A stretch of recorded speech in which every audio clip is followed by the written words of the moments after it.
Microsoft Teams Noise Suppression. We've seen plenty of demonstrations with popcorn and chip packets and all sorts of stuff like that. Come on, people. Are you really eating this while you're on a conference call? So I thought I'd test something a bit more realistic. And while I don't have a full beard, I think that this is going to be a more common scenario certainly for our hip folk that are on calls.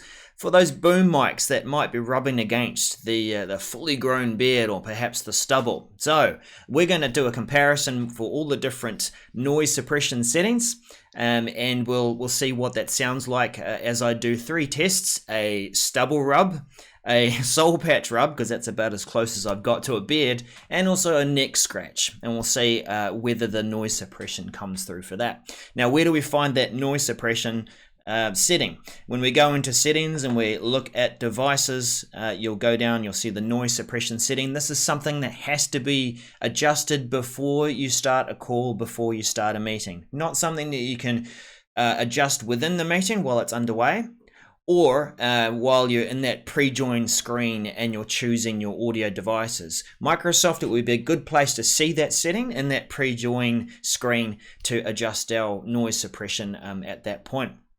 So let's take a look at the videos and we'll do a comparison between the different noise suppression settings and the 3 tests that I perform. Let's have a look.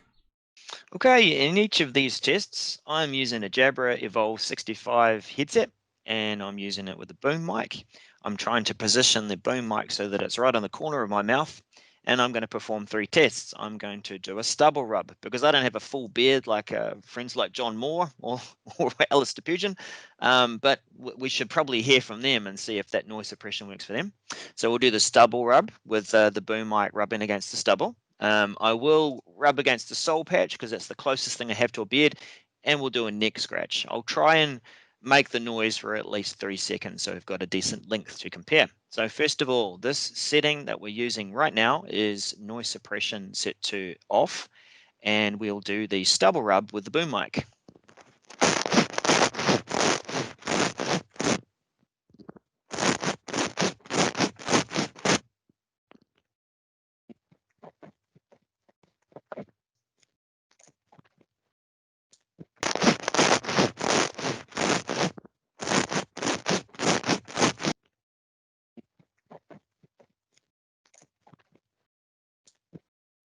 And the soul patch.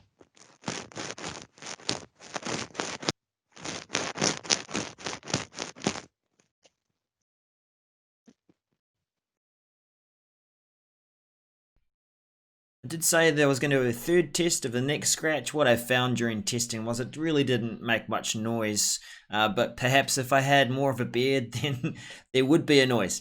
Anyway, you see quite a difference there between the way that the noise suppression is working. I found that with the low noise suppression that it wasn't really taking out that scuffing noise that you get with a microphone boom up the side of a beard. With none, of course, you are going to get that full noise.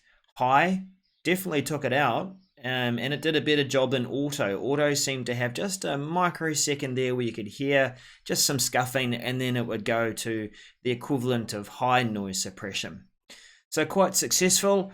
I think that's a more realistic test. I don't know how many of us are really eating packets of chips during conference calls, but there will certainly be some of us that have got clothing or maybe facial hair that might be bumping up against a microphone.